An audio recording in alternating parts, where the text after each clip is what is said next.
A man's fist slammed into my wife's face. Middle of the morning, bright Texas sun, and he wore a vest that said, "Compliance."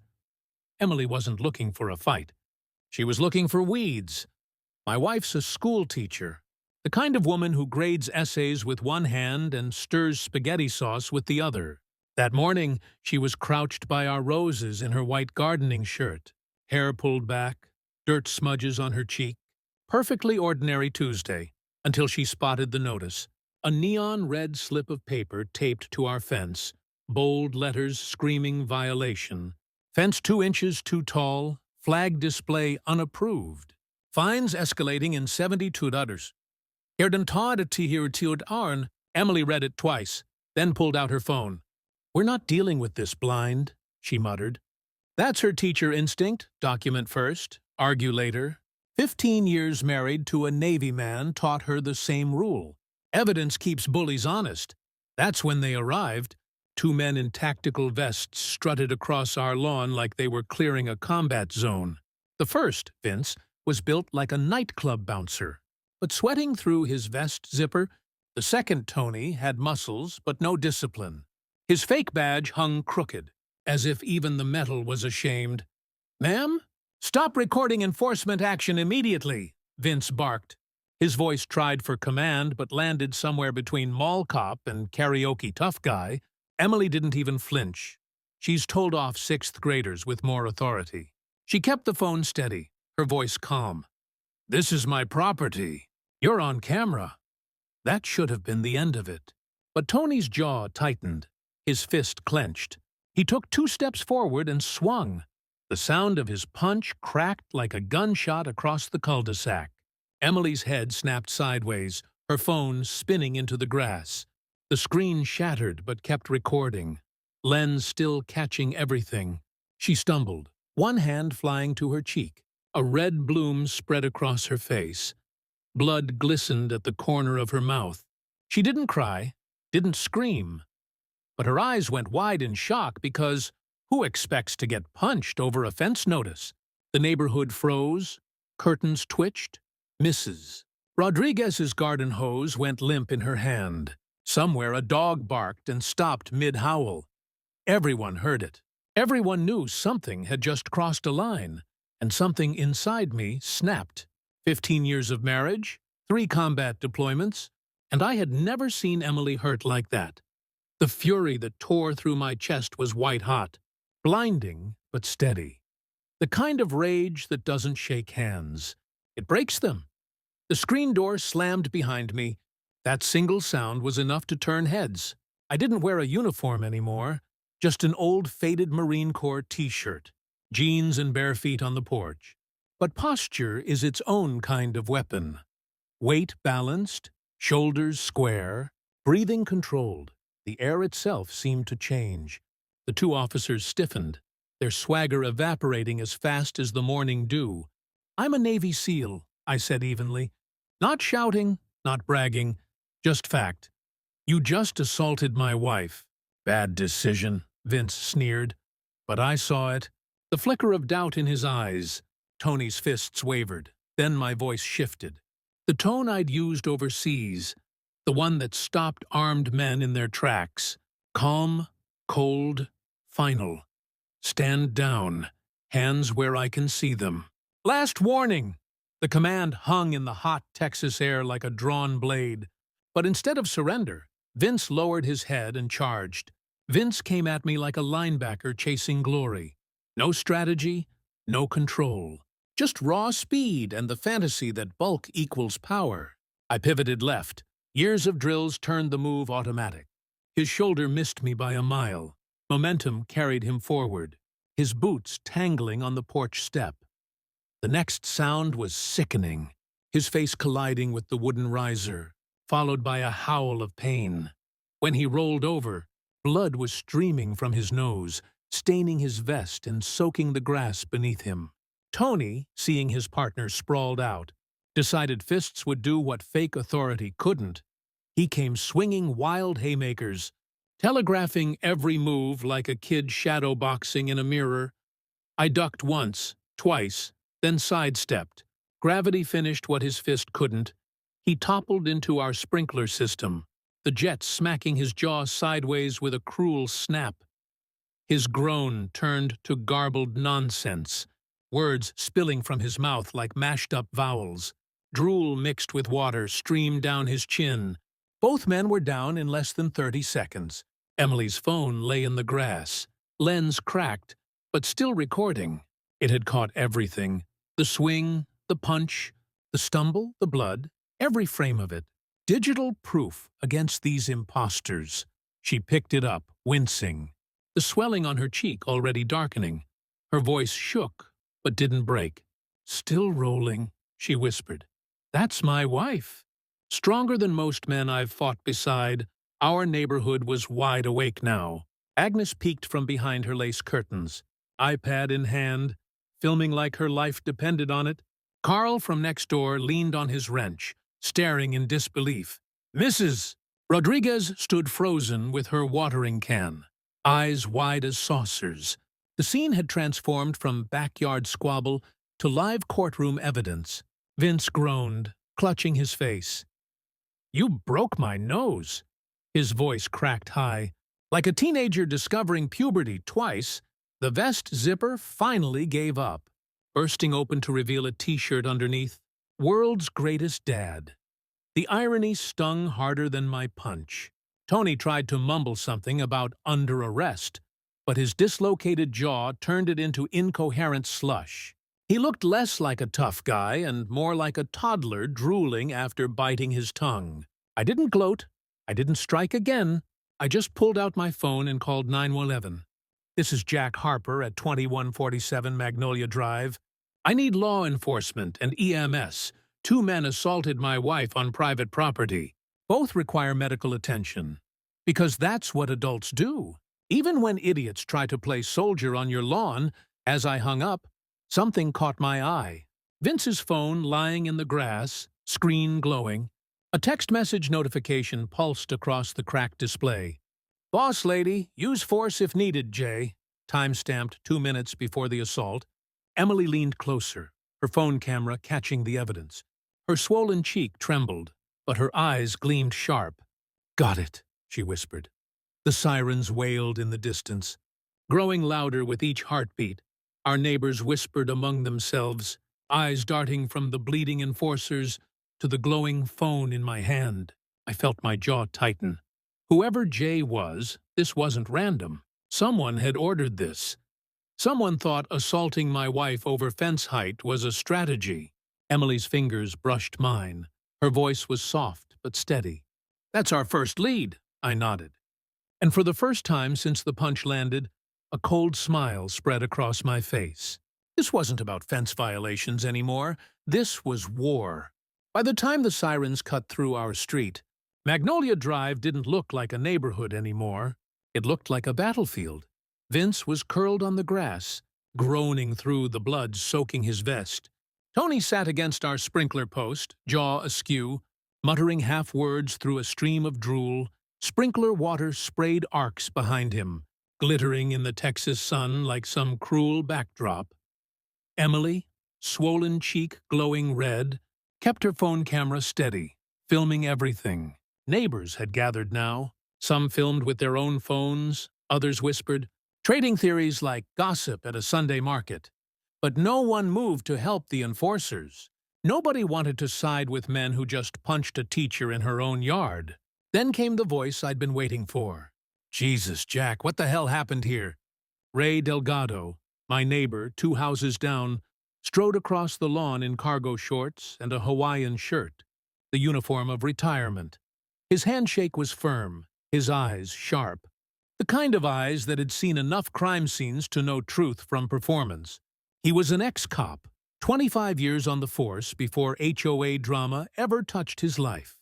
He took one look at Emily's cheek, then at the 2 wannabes on the ground. "These idiots leave more evidence than a bank robber with a hangover." I handed him Vince's phone. The text notification was still glowing.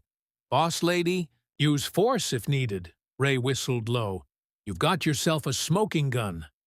The paramedics arrived first, strapping Vince to a stretcher while he wailed about his broken nose. Tony tried to resist, but his jaw wouldn't cooperate.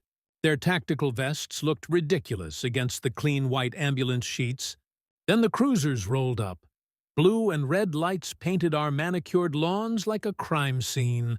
Officers stepped out, real ones this time. They took one look at Emily's face and nodded grimly. Assault was clear. The fake patches on the vests made it worse. Impersonating authority. Statements were gathered. Phones passed around. Emily showed them the video. I gave them the glowing screen with the boss lady text. The officers exchanged looks that told me they'd seen HOA disputes before, but never like this. Ray leaned close, his voice low so only I could hear. Community Compliance Group. That's what their patches mean. I've had run-ins with them before. Private contractors, no real authority. Bunch of hired muscle Jennifer Allen's been using. The name hit like a hammer. Jennifer Allen, HOA president, the same woman who'd been slapping violation slips on fences for months, running the board like a queen with her court of petty rules. You're telling me she ordered this? I asked. Ray shrugged, but his eyes hardened. That's what it looks like. And if that's true, this goes way beyond fines and fence height. This is conspiracy. Maybe worse. Emily slipped her hand into mine, her grip tight. She tracked us. She planned this. That wasn't random. Jack! The crowd around us murmured louder now, like a hive waking up. Agnes, the lonely widow across the street, held her tablet up like a shield. I filmed everything, she said nervously. If Jennifer thinks she can run this neighborhood like a dictatorship, she's wrong. Carl, grease still on his hands from the socket wrench, shifted uneasily. He muttered something about keeping the peace and disappeared back into his garage. But I'd seen the sweat on his brow. Fear. Maybe guilt. The police loaded Vince and Tony into the ambulance. One of the officers handed me a case number. We'll be in touch. This won't be quick. HOA disputes never are.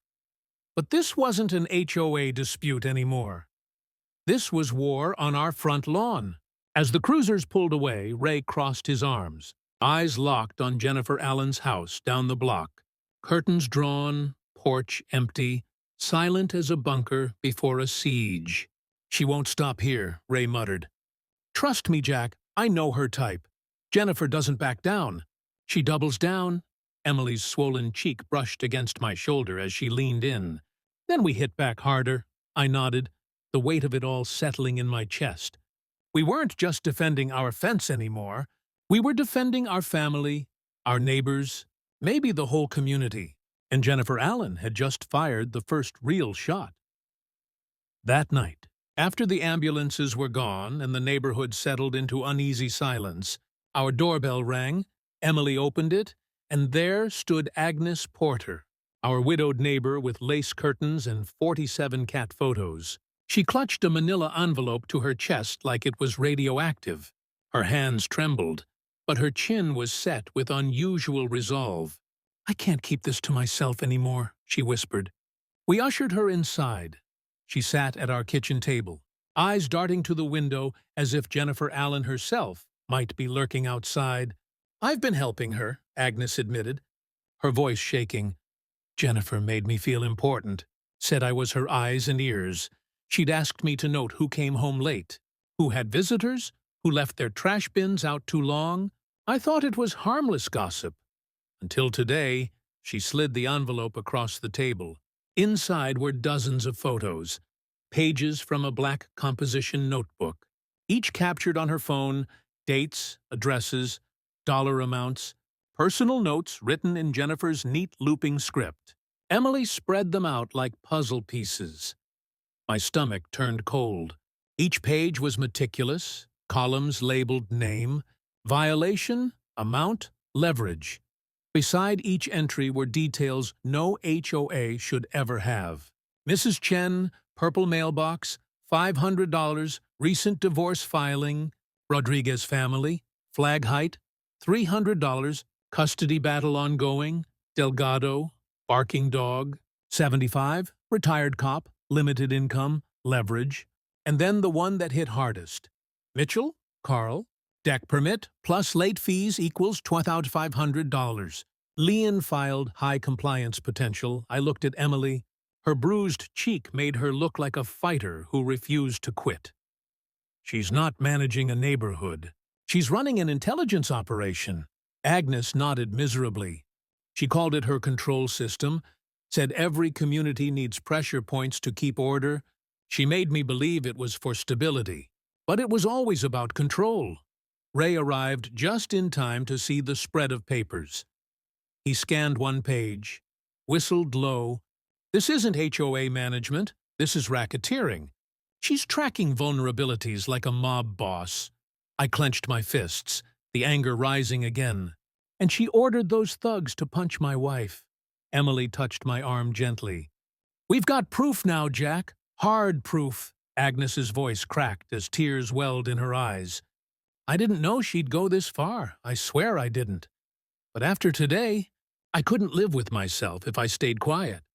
I leaned forward, my tone softer. You did the right thing, Agnes. This changes everything. But Ray wasn't smiling. He tapped the final page with his finger. The handwriting was different, sharper, more aggressive.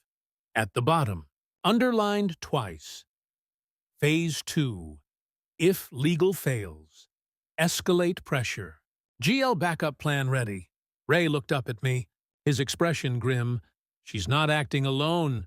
Someone else is in this with her. And from the looks of it, they've already planned the next step.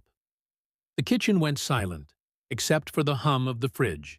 Emily stared at the words, Phase 2, like they were a death sentence. Agnes dabbed her eyes with a tissue, whispering, I think she's planning something worse than fines. I gathered the photos back into the envelope. Each page a nail in Jennifer Allen's coffin. But one thought gnawed at me. If this was Phase 2, what the hell was Phase 3? Target public institutions. Maximum pressure. Emily covered her mouth. She's escalating to kids. I stared at the words, heart pounding. Jennifer Allen had already ordered fake cops to punch my wife, manipulated Carl into perjury. Now she was planning something that crossed every moral line. Children, Agnes sobbed. I never thought she'd go that far. I just thought she wanted control over lawns and fences. But this is evil. Ray dialed one of his old contacts in law enforcement. His voice was clipped, efficient. Got a situation. Suburban HOA president making terroristic threats. Need digital forensics ASAP. When he hung up, he gave me a look I knew too well. The look of a cop staring down something bigger than his jurisdiction. She's not bluffing, Jack. People like her don't make empty threats. They test boundaries until someone stops them. Emily leaned against the counter, her phone buzzing with messages from the school board. Parents panicking, rumors already spreading faster than the facts. She pressed her hand to her forehead. If anything happens to those kids, I cut her off. Voice steel, nothing will happen. Not while I'm breathing.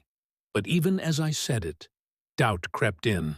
Because Jennifer's black book wasn't just notes. It was intel, names, routines, leverage points. And if she'd started applying that to Sunset Elementary, then every bell schedule, every dismissal time, every unlocked gate was now a vulnerability. That night, I couldn't sleep. I sat by the window, watching Jennifer's dark house. The porch light flickered once, then went out. Silence, too quiet. At 11:47 p.m., my phone buzzed again. Unknown number, a new message. Phase 3 activated. School security is weaker than they think. Emily stirred in bed, sensing the tension in the room. What is it? I showed her the screen. Her breath caught. She grabbed my hand so tightly it hurt. The war had left our lawn. Now it was heading straight for her classroom. We met at a Denny's off the highway. The kind of place where the coffee is burnt and the booths smell like bacon grease. Neutral ground, public enough to keep things civil. I spotted him immediately. Weathered face. Marine Corps tattoo faded on his forearm.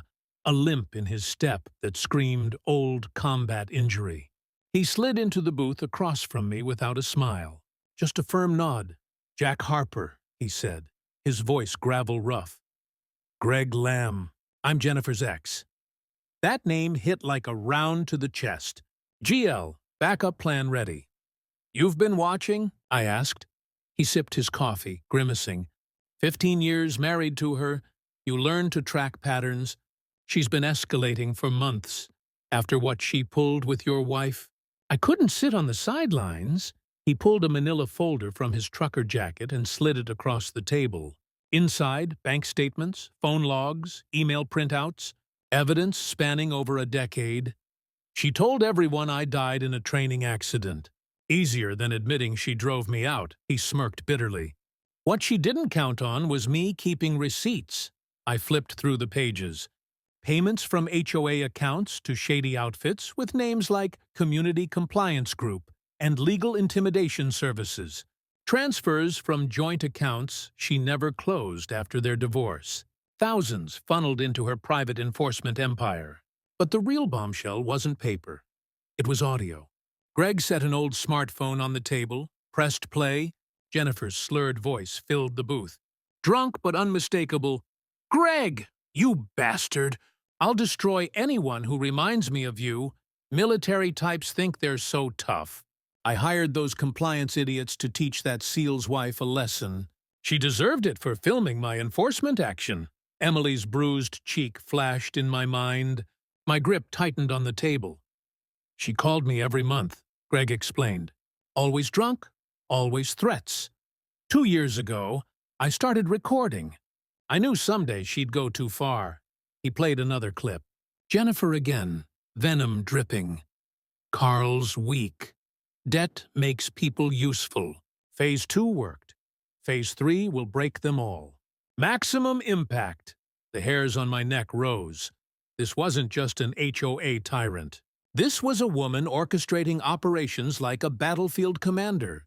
Greg leaned forward, eyes locked on mine. "You think she's dangerous now? You haven't seen her at full burn. She doesn't just want control of a neighborhood, Jack.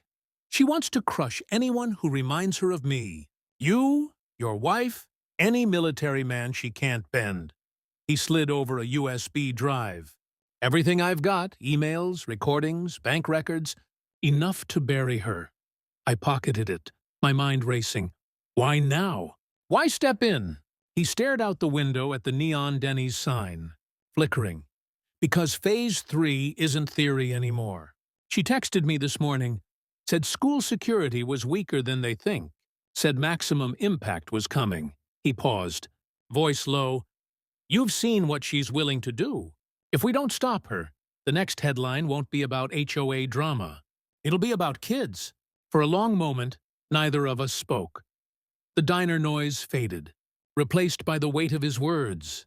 Finally, I asked the only question that mattered. "Greg, are you here to help me stop her, or to finish what she started?" His answer came quiet, steady. "I'm here because I should have stopped her years ago." Don't make the same mistake I did. When I walked out of the Denny's, the USB drive felt heavier than any weapon I'd carried overseas because inside it wasn't just evidence. It was a declaration.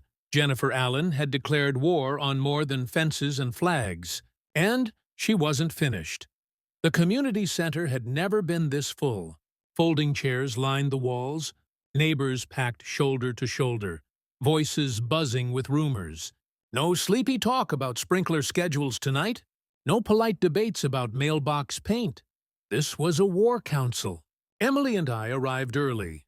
Military habit. Secure the ground before the battle, Ray stood by the projector with his detective's notes, and Agnes clutched her envelope of photos like it was holy scripture. Greg waited in the back, silent, watching. The room fell quiet when I stepped to the podium. "Neighbors," I began, my voice steady but low. "This isn't about fence height. This isn't about flags. This is about a woman who turned our HOA into her private army. And it's time you saw the truth." Emily cued the screen. First, her assault video. Gasps filled the room as Vince and Tony appeared, tactical vests glinting, fists flying. The sound of knuckles hitting Emily's face cracked through the speakers like a gunshot. Mothers in the crowd covered their mouths. A father swore under his breath. Then Agnes's photos. The control system notebook blown up on the projector. Names, debts, pressure points, neighbors craned forward, spotting their own families listed like targets. Mrs. Chen shouted, $500 for my purple mailbox while she was tracking my divorce. Murmurs turned to shouts. Ray took the microphone, calm, methodical.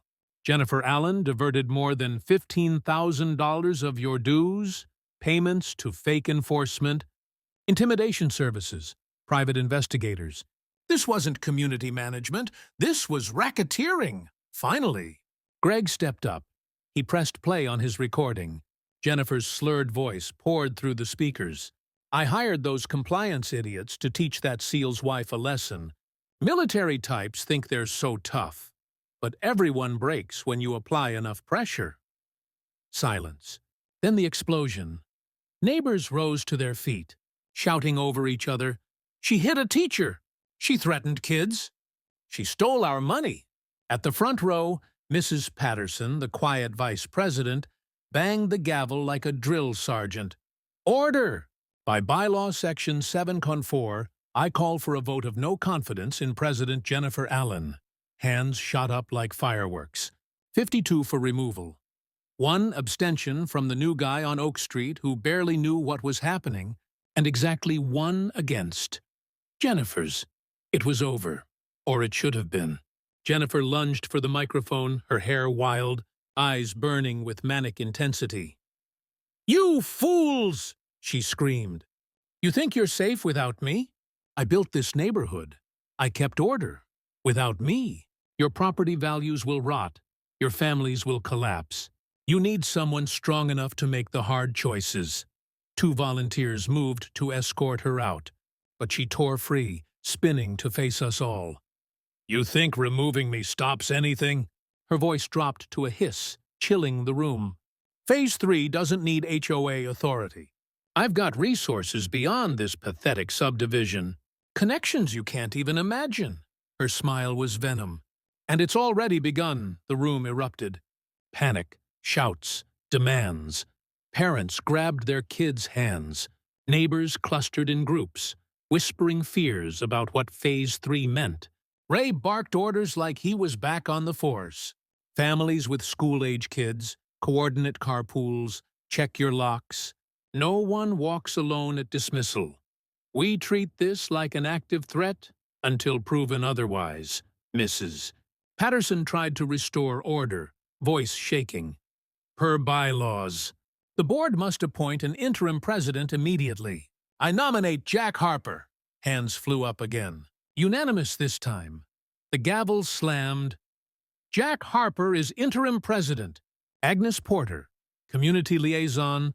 Ray Delgado, security coordinator. The room thundered with applause, but under it all ran a current of dread. Because Jennifer wasn't bluffing, her eyes said so. As the crowd spilled into the parking lot, buzzing with anger and fear, my phone buzzed again. A text. Unknown number. Your wife teaches at Sunset Elementary, right? Kids are so vulnerable at 3:15 dismissal.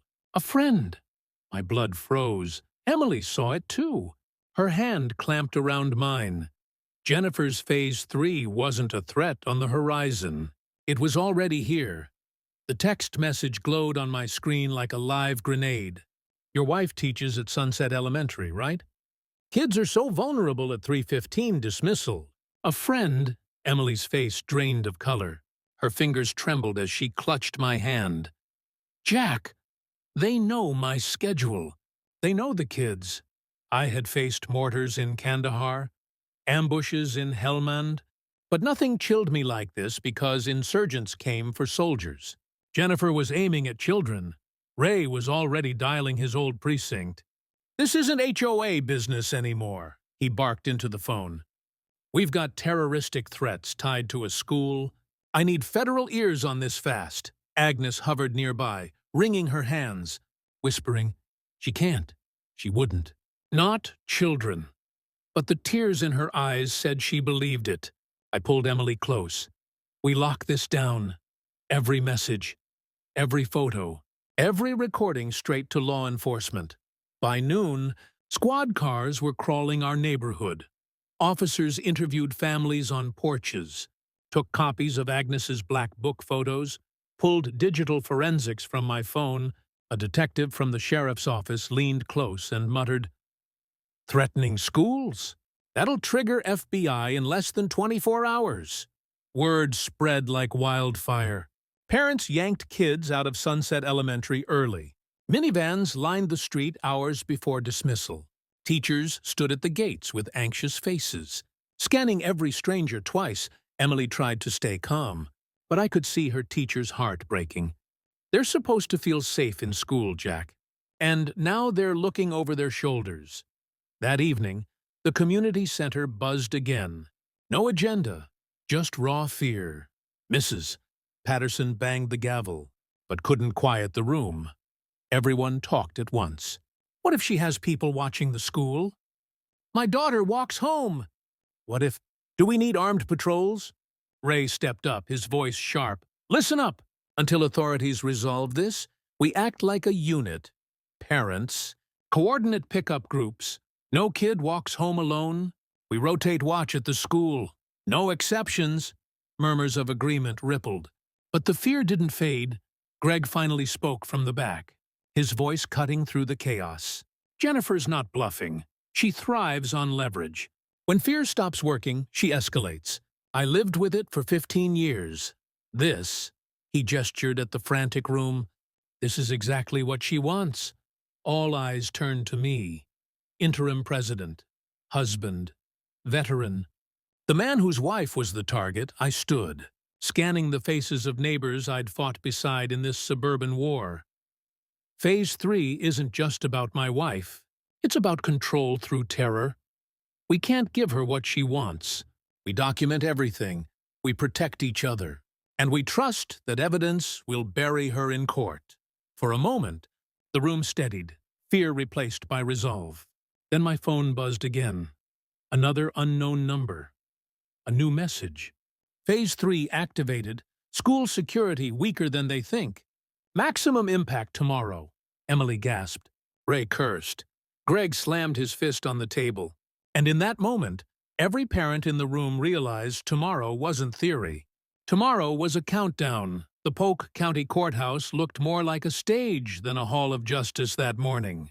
Marble floors, buzzing fluorescents, the scent of disinfectant and tension. Every seat in the gallery was filled. Neighbors crammed shoulder to shoulder. Reporters lining the back row, cameras quietly humming. Emily walked beside me in her red dress, the same one she wore to every critical battle since this began. Ray carried his binder like a detective preparing for trial. Agnes clutched her photographs. Greg kept his jaw tight. A man reliving 15 years of psychological warfare. Jennifer entered last. Designer suit, expensive lawyer at her side.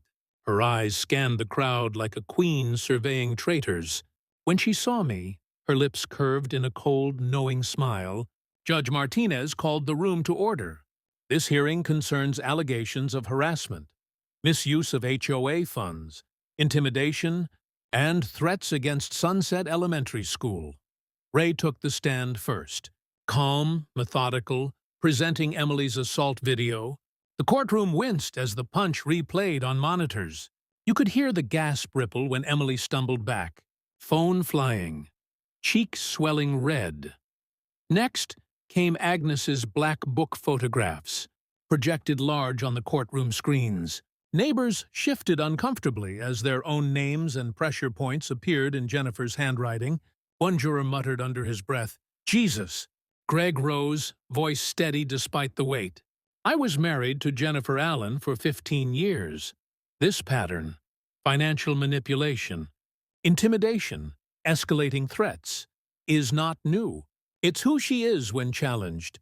He pressed play on his recording. Jennifer's drunk voice filled the chamber. I hired those compliance idiots to teach that SEAL's wife a lesson. Military types think they're so tough. But everyone breaks when you apply enough pressure. A reporter dropped his pen. The jury leaned forward. Jennifer's lawyer buried his face in his notes.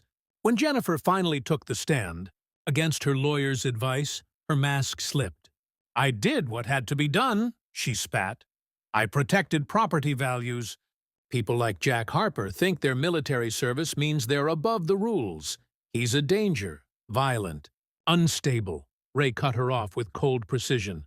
Ma'am, protecting property values doesn't involve bank transfers to private enforcers. It doesn't involve paying men to punch teachers. And it sure as hell doesn't involve threatening schools. The courtroom murmured agreement. Jennifer's face flushed crimson. Then the bailiff approached the judge with a folded note. Judge Martinez scanned it, her expression shifting from neutrality to shock.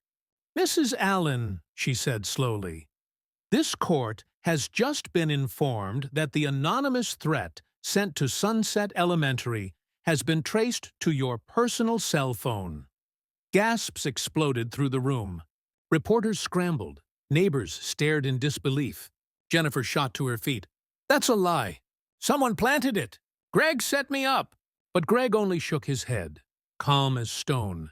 The judge's gavel slammed. Order! This court takes terroristic threats extremely seriously. Combined with the evidence presented, this confirms a pattern of escalating harassment and endangerment.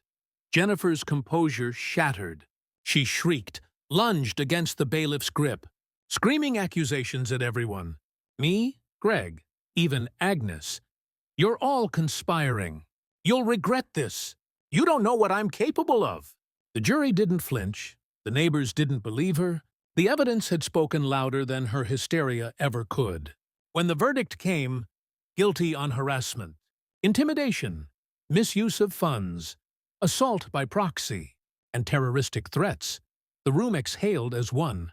Jennifer Allen, once untouchable queen of a manicured kingdom, was now just another defendant shackled by consequences. But even as she was led away, her last words echoed like a curse. This isn't over. Phase 3 was just the beginning. The gavel's echo still rang in my ears as the bailiff led Jennifer out in shackles. Her designer heels scraped against the marble, each step a reminder of how far she'd fallen. Judge Martinez's voice carried like thunder. 18 months probation with electronic monitoring, $8,000 in restitution, 200 hours community service, mandatory mental health evaluation, and a lifetime ban from any homeowner association leadership. The gallery erupted. Some cheered, some cried. Neighbors who once whispered in fear now stood tall. Clapping as if a tyrant had been toppled, reporters rushed for the exits. Chasing their headlines, Emily squeezed my hand, eyes bright with relief. It's over, Jack. Finally over. I wanted to believe her. Outside, the courthouse steps looked like a festival. Parents hugged kids. Agnes wept openly as Mrs. Patterson wrapped an arm around her shoulders. Even Carl showed up, his posture hunched, but his voice earnest when he said, I'm sorry. I let fear drive me, but I'll help rebuild if you'll let me. I shook his hand. We start fresh together. That night, our cul-de-sac glowed like the 4th of July. Grills fired up. Kids ran barefoot through sprinklers.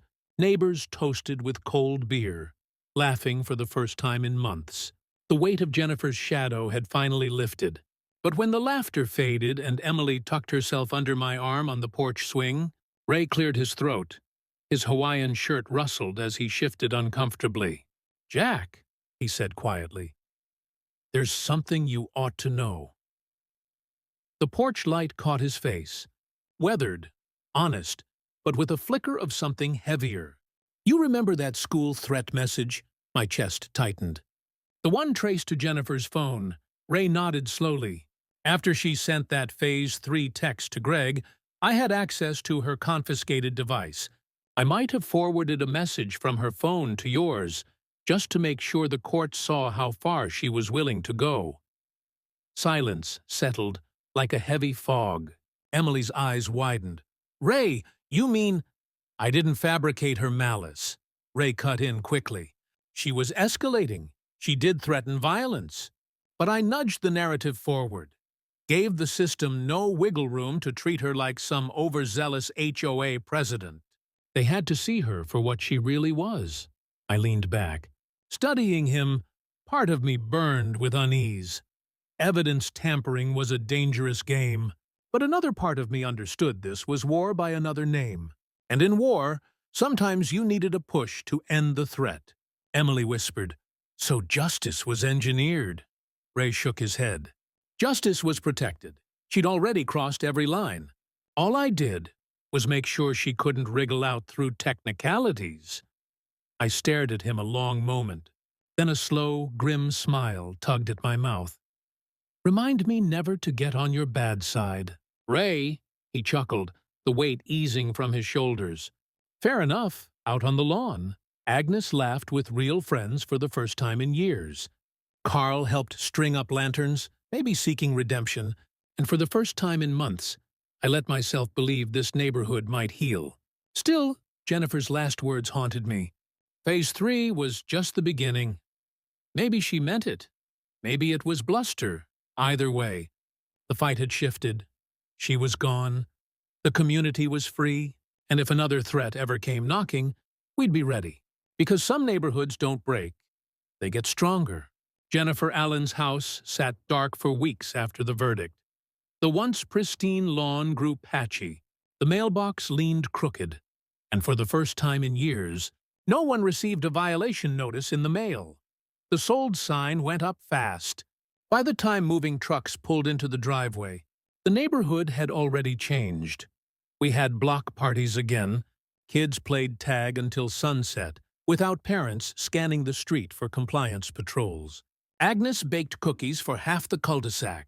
Even Carl, weighed down by his past betrayal, began winning back trust by volunteering for every community project.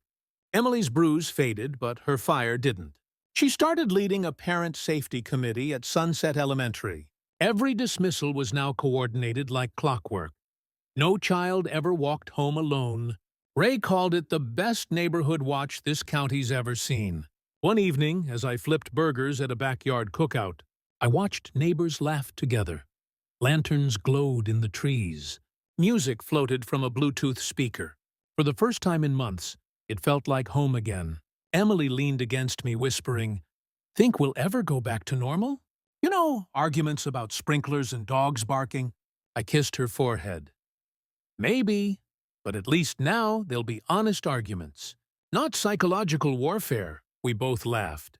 And for a moment, it felt like the war was truly over.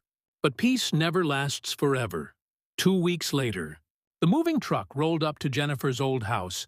I stood at the curb, watching strangers unload heavy boxes.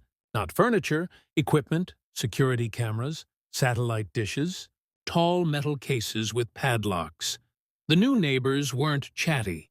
The man wore mirrored sunglasses, even at dusk. The woman barked orders at the movers like a drill sergeant. And on the back of their pickup, a bumper sticker caught my eye. "Private property. Trespassers will be prosecuted." Emily came up beside me, her teacher's intuition already bristling. "Jack, they're not just setting up a home. They're fortifying." Across the street, Ray lowered his newspaper, eyes narrowing. "Something's off. That's not standard home security. That's surveillance gear," Agnes whispered, almost trembling. "Do you think Jennifer sent them?" I didn't answer, but deep down I felt it. The same cold current I'd known in combat. The sense that peace was temporary, fragile, and that a new battle might already be forming on the horizon. As the sun set over our once quiet subdivision, a flicker of red recording lights blinked to life across the new neighbor's porch. Watching, waiting, Emily slipped her hand into mine. Her voice was steady, but her grip was tight. "Jack, what if Phase 3 didn't end with Jennifer?" I looked at the glowing cameras, the darkened windows, the shadowy figures moving inside, and I knew she was right. Some wars don't end. They just change uniforms.